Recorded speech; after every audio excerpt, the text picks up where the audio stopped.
Hello friends, ఇప్పుడు ధర్మస్థల చాలా trending topic అయింది కదా. సో ఈ టాపిక్ ఈ ధర్మస్థలం మీద నాకున్న ఒక చిన్న ఎక్స్పీరియన్స్ని షేర్ చేసుకుందాము అని ఈ వీడియో చేస్తున్నాను. ఐ థింక్ 98 or 2000 మేము దీనికి వెళ్ళాము ధర్మస్థలకి. మేము కర్ణాటకలో ఒక 15-20 days మొత్తం టూర్ చేసి చాలా టెంపుల్స్ చూస్తే నాకు ఇదొక్కటే నా మైండ్లో రిజిస్టర్ అయిపోయింది. మిగతావన్నీ ఓకే, కొంచెం పేర్లు తెలుసు, కొంచెం అటు ఇటుగా గుర్తున్నాయి, కానీ ఇది మాత్రం మైండ్లో రిజిస్టర్ అయిపోయింది. ఎందుకు అంటే చాలా యునిక్ ఎక్స్పీరియన్సెస్ ఉన్నాయి అన్నమాట. సో ఫస్ట్ది ఏంటంటే, మేము ఏదో ఊరు నుంచి ధర్మస్థల స్టార్ట్ అయ్యాము. ఆ స్టార్ట్ అయిన దగ్గర నుంచి బస్సు డ్రైవరు, బస్సులో ఒక చిన్న గైడ్ లాగా ఉంటాడు.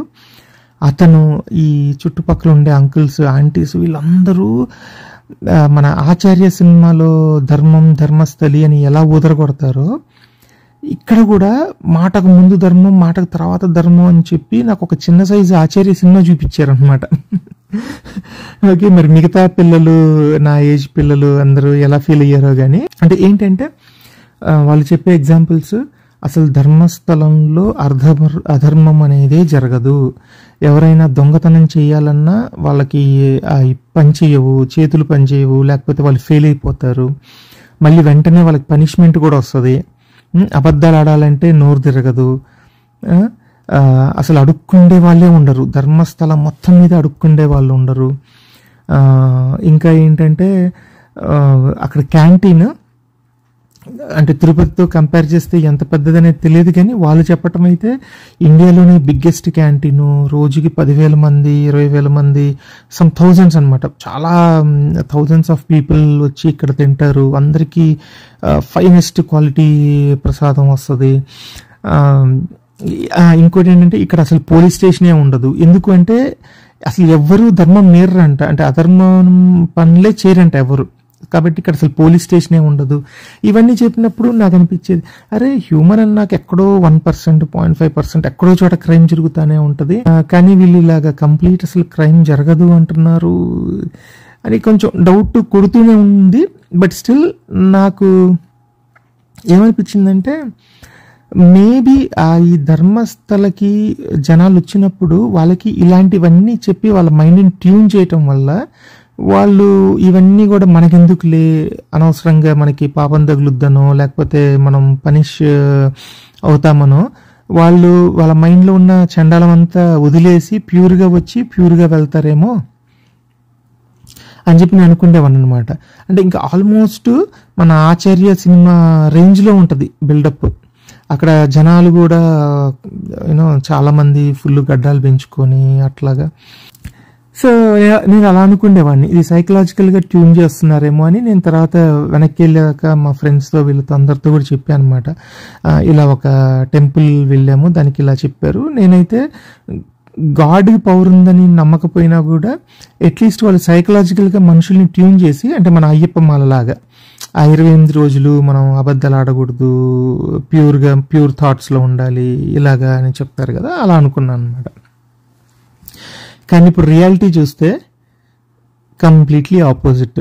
ఎక్కడైనా లా అండ్ ఆర్డర్ లేకపోతే సిచ్యువేషన్ ఇలాగే ఉంటుంది.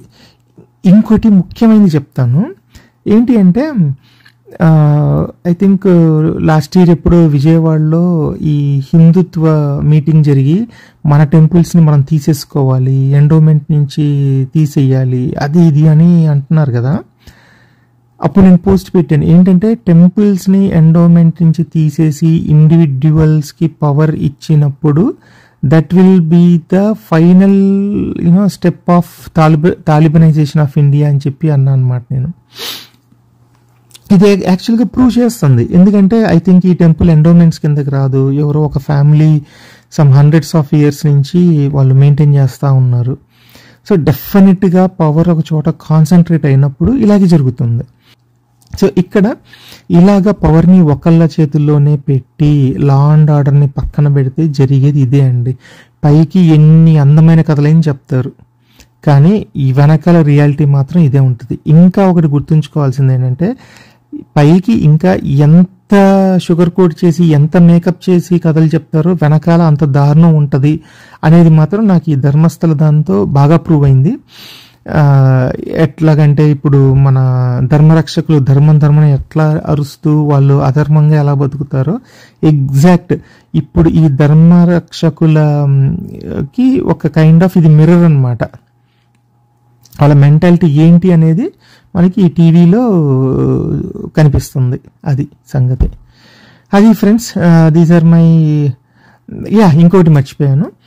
ఏంటి అంటే ఆ టెంపుల్కి వెళ్ళిన తర్వాత టెంపుల్ ఏమో కొత్తగా ఉంటుంది, కానీ దాని చుట్టుపక్కల చాలా జైన్ ఇవి ఉంటాయి, Jain remains. So I think Baahubali విగ్రహం కూడా ఉంటుంది అనుకుంటాను, 30 feet సంథింగ్ హైట్. సో అవన్నీ చూసినప్పుడు అరే ఇవన్నీ ఎప్పుడో పాతే కదా, ఇదేమో కొత్త టెంపుల్ కదా అనిపిస్తుంది. ఇదైతే ఇంకా లేటెస్ట్గా కట్టించిన టెంపుల్స్ ఉంటాయి, మరి ఐ డోంట్ నో. సో అక్కడ జైన ఇది చాలా ఉంటుంది. నాకు అప్పుడు అది కూడా అనిపించింది అనమాట, అరే ఇది చాలా ఓల్డ్ అని కనిపిస్తుంది కదా అనేసి. So but those days we use to celebrate that diversity. Anyway అదండి సంగతి. Please post your views in the comments. Bye.